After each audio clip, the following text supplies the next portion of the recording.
자, 이제는 중국 시장에 대해서 한번 들여다보도록 하겠습니다. 중국에도 참 많은 투자의 기회가 놓여 있어서요. 굿모닝 차이나TV SK증권 경기 PIB센터 강태석 차장과 함께 이야기 나눠보겠습니다. 어서 오세요. 예, 안녕하세요. 네, 안녕하세요. 자, 이제 최근 중국 경제 그리고 증시의 동향에 대해서 좀 들어볼 텐데 좀 주말 사이에 사뭇 놀랐던 게 저희 어머님조차도 갑자기 마윈 어디 갔니? 라고 물어보실 예. 정도로 이 마윈의 행방에 대해서 굉장히 궁금증을 많이 갖고 계시더라고요. 어쨌든 최근에 이제 마윈 회장이 공식석상의 모습을 드러내서 많은 화제가 되기도 했었죠. 예, 그렇습니다. 그래서 일단 국내 투자자분들이 관심이 많았던 그 엔트그룹하고 마윈 회장 그리고 이제 홍콩에 상장된 알리바바 그룹 홀딩스에 대해서 잠깐 말씀을 드리고 네네. 넘어가겠습니다. 일단 뉴스 플로우 상으로는 저번 주 한때 이제 실종설까지 나왔었던 마윈 회장이 거의 2개월 만에 공식석상에서 나왔었던 뉴스입니다. 네, 홍콩에 상징된 알리바바 그룹 홀딩스가 당일날 주가가 9% 이상 상승을 했었고요.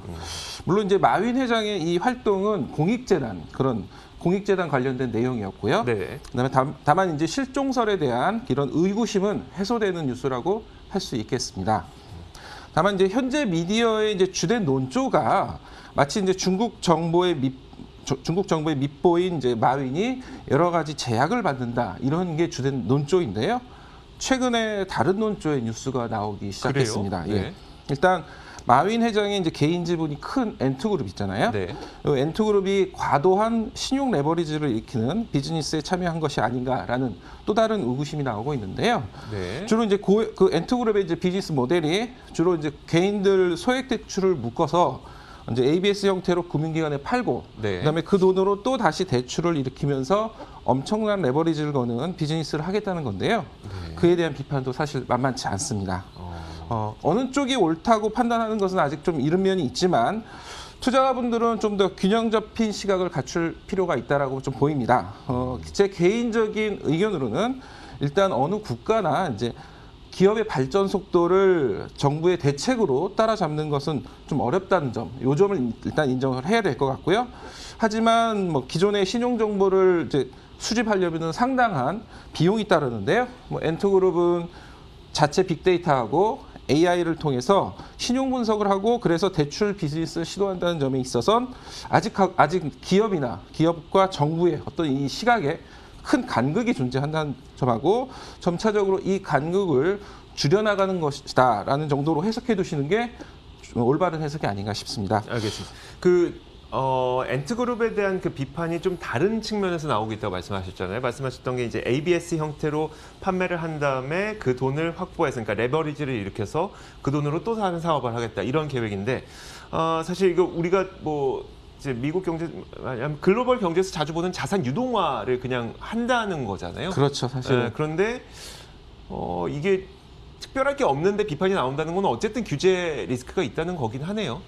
그러니까 규제 리스크 자체도 어느 정도 이제 사실 이게 좀 더 심하게 되면은 2008년도 금융위기까지 갈 수 있다. 뭐 이런 미국의 금융위기 사례를 보았잖아요. 그렇죠. 그래 그런 것으로 보기 때문에 좀 어떤 정부의 어떤 그런 대책이 시장을 좀 따라가는 측면이다라고 보시는 게 좋을 것 같습니다. 그렇다면 이제 엔트그룹의 경우에는 좀 이런 것들이, 그러니까 이런 리스크들이 좀 완화된다면 그 상장의 수순을 또 계속 밟을 것으로 보이고 있는 건가요? 그렇죠. 그거는 어차피 정부의 대책뿐만 아니라 지원책도 같이 있기 때문에요. 시간의 문제일 뿐이지 사실 그런 부분에 대한 해소가 되면 또 다시 상장을 진행할 것으로 보입니다. 그러니까요. 핀테크 기업에 대해서 중국의 정부 규제가 얼마나 어느 수순을 밟으면서 해소가 되어갈지를 좀 보면서 투자를 해야 되겠네요. 예, 그렇죠. 알겠습니다. 자, 이제 중국에서 발표했던 4분기 GDP 성장률 호조세에 대해서는 좀 어떻게 바라봐야 될까요? 전주에 중국 국가통계국에서요 작년 경제 성장률을 발표했는데요. 네. 4분기 GDP 성장률이 6.5%, 그리고 2020년 연간 성장률 잠정치로는 한 2.3% 정도를 발표를 했습니다.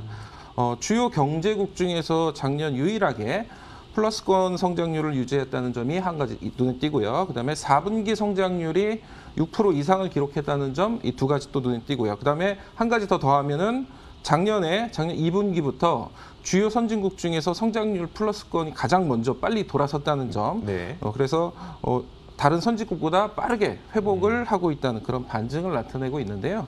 사실 성장률 말씀을 드렸는데 이제 연관돼서 이제 거시적인 관점에서 말씀을 드리면 글로벌리 투자를 할 때는 그 국가의 어떤 장기적인 지수 상승률은 결국 성장률이다. 그렇죠. 예, 성장률을 따라간다는 점을 말씀드리고 싶어요. 그래서 이런 점에서 중국의 투자 메리트가 있지 않을까 이렇게 또 말씀드리고 싶습니다.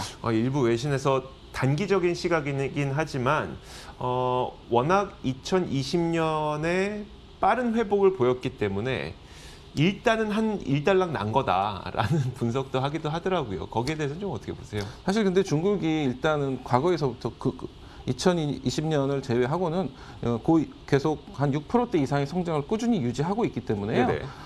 전년도에 오히려 중국도 사실은 6%의 성장을 꾸준히 하다가 2점 몇 프로 내려와 있기 때문에 그렇죠. 오히려 그에 대한 기저 효과도 중국은 계속 누릴 수 있을 것으로 보입니다. 알겠습니다.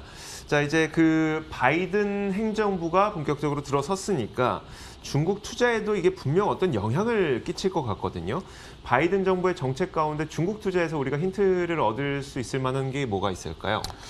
중국 투자뿐만 아니라 국내 투자도 마찬가지인데요. 이제 투자자분들이 가장 우선적으로 체크해야 될 부분이 바로 정부 정책이잖아요. 네네. 작년 말부터 한국, 미국, 중국 모두 동일한 방향의 정책적 방향이 제시된 게 있는데 이제 어떤 점을 뽑아볼 수 있냐면 그 전에 잠깐 이제 미국하고 한국 얘기 잠깐 하면 네. 바이든 행정부가 전주에 이제 공식적으로 들어섰죠. 그래서 바이든 행정부의 핵심 키워드를 뽑아보면 외교는 다자주의, 그다음에 에너지 환경은 기후 환경, 그다음에 기후 변화, 그리고 투자 쪽은 친환경 재생 에너지란 말이에요. 네. 그래서 한국도 마찬가지로 작년 말 한국에서 2050 탄소 중립을 계획을 발표했었고요. 여기서 총 13조 원을 투자한다는 그린 뉴딜 정책을 발표한 바가 있습니다. 근데 여기서 중국도 예외는 아니죠. 네. 일단 공식적으로는 작년 11월 22일 날 G20 회의에서 시진핑 국가주석이 2060년까지 탄소 배출을 제로로 하겠다는 탄소 중립을 실현하겠다는 그런 의지를 재차 확인을 했습니다. 2030년까지 탄소 배출량 정점을 찍고요. 궁극적으로는 2060년까지 탄소 중립을 실현하겠다라고 했고요. 사실 중국이 세계 공장의 역할을 하면서 탄소 배출 국가 1위를 유지한 지는 꽤 되고 있죠. 전 세계 탄소 배출 국가 1위는 중국이고요. 2위가 미국, 3위가 인도 순입니다. 2019년 기준으로 이제 탄소 배출량이 한 29% 정도를 차지하고 있고요. 그다음에 주요 발생원으로는 일단 중국의 에너지원이 석탄 비중이 62%, 네. 그리고 석유가 한 19%로 두 가지 합치면 한 81%가 주요 탄소 발생원이 되고 있습니다. 시진핑 주석의 이제 탄소 중립 선언은 최초로 나온 거는 작년 9월 22일 날 유엔 총회에서 최초 선언이 있었고요. 당시에는 구체적인 방법론은 제시되지 않았지만 의미를 어디에다 두면 중국이 탄소 배출 제로를 약속한 게 그때가 이제 최초입니다. 네. 물론 이제 50년 후의 일을 글로벌 추세에 맞춰서 선언한 거 아니냐라는 이제 회의론적인 시각도 있을 수 있겠죠. 하지만 적어도 미국의 정책과 국제적인 시류에 맞춰서 발맞추는 것도 필요하고, 그래서 중국도 여기에 발맞추고 있고, 그다음에 여기에서 투자의 기회를 찾는 거는 더더욱 이제 투자자분들에게 필요한 일이겠죠. 9월 탄소제로 선언한 이후에 여러 번 확인하는 이제 성명들이 있었습니다.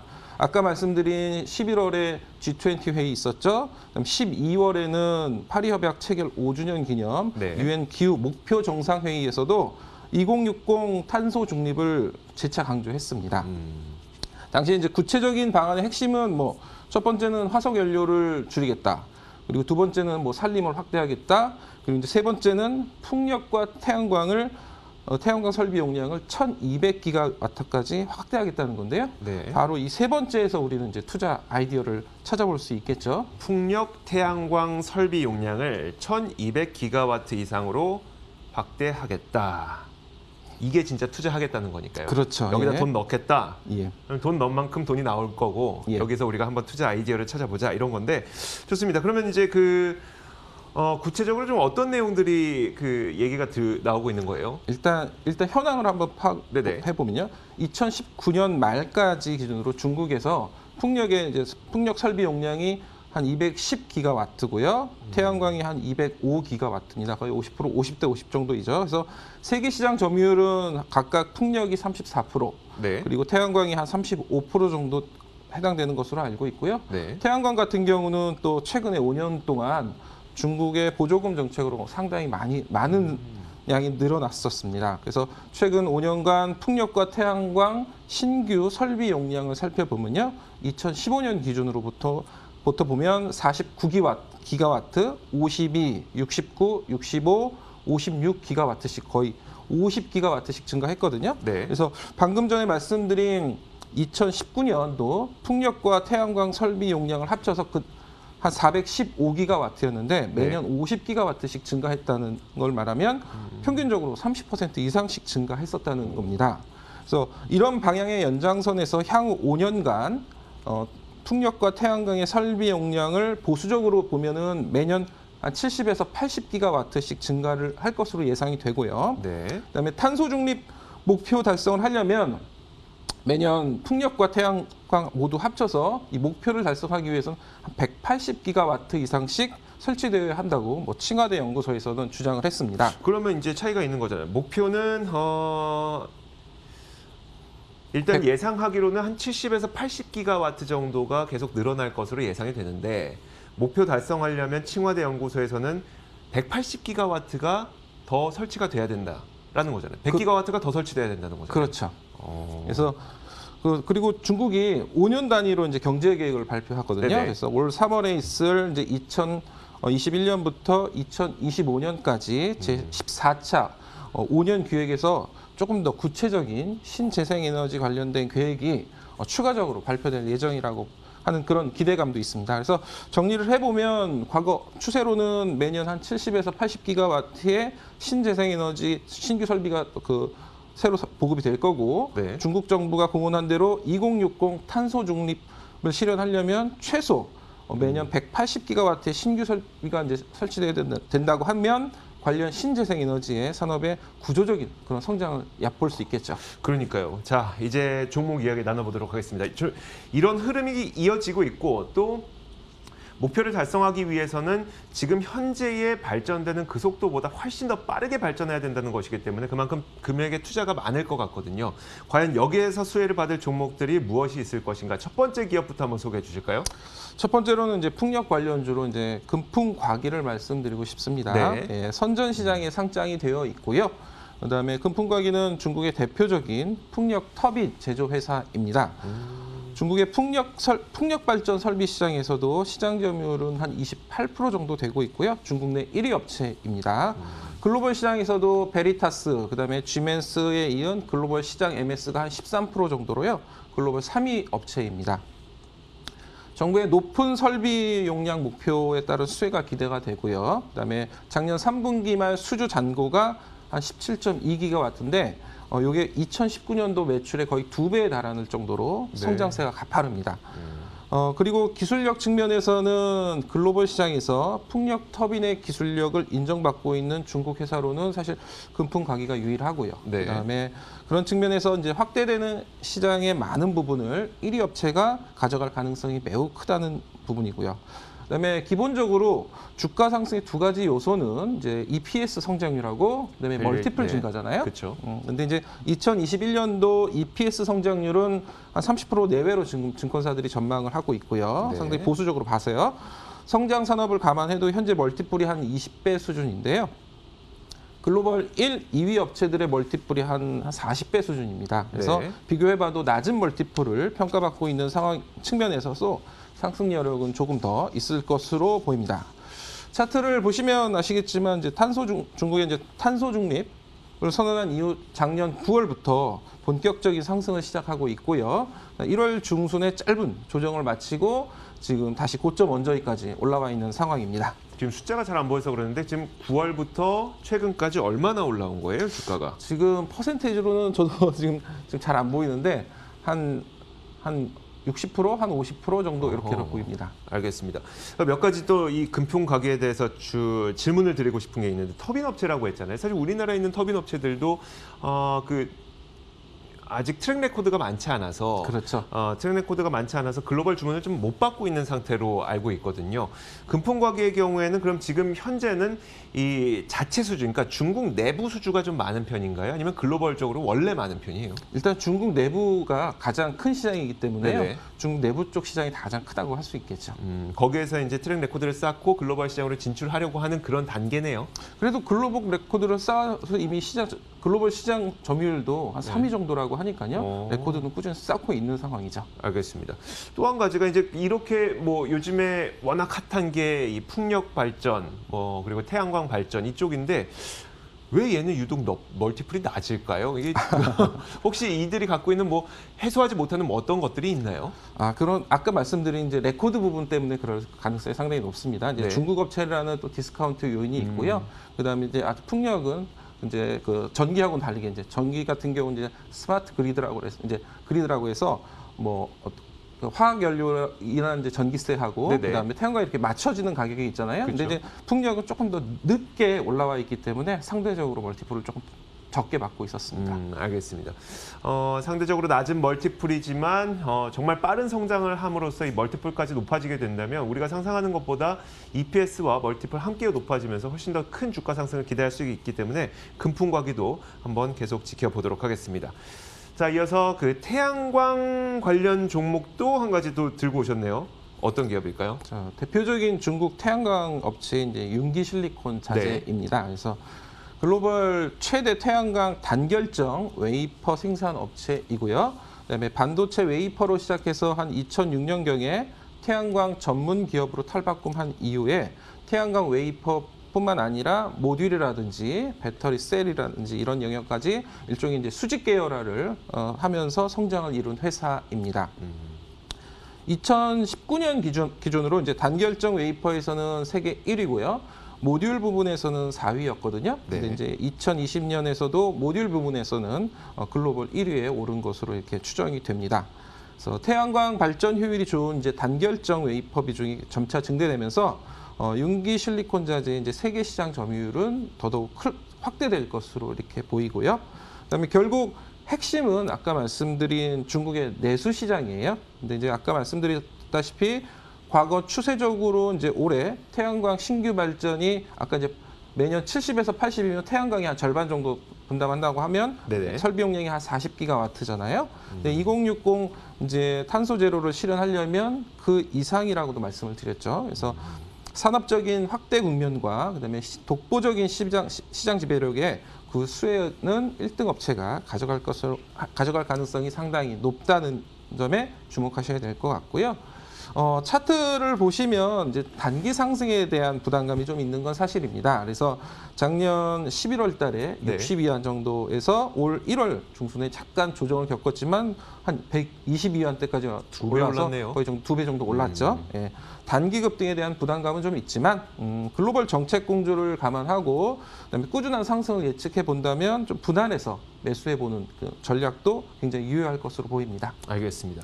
혹시 이 기업이 워낙 그 웨이퍼 생산을 많이 해서 우리 기업들이 힘들어졌던 그 주인공 맞나요? 맞습니다. 그래서 OCI나 이런 회사들도 상당히 어려워졌었죠. 그러니까 이게 참 우리나라에 있는 기업들의 입지를 생각하면 참 이게 아쉬운 측면이 있지만 사실 그만큼 이들이 많은 성장을 이뤄내고 있다는 것이기 때문에 또 그런 기업에 투자하는 것도 투자자분들에게는 좋은 도움이 될 거라는 생각도 들어요.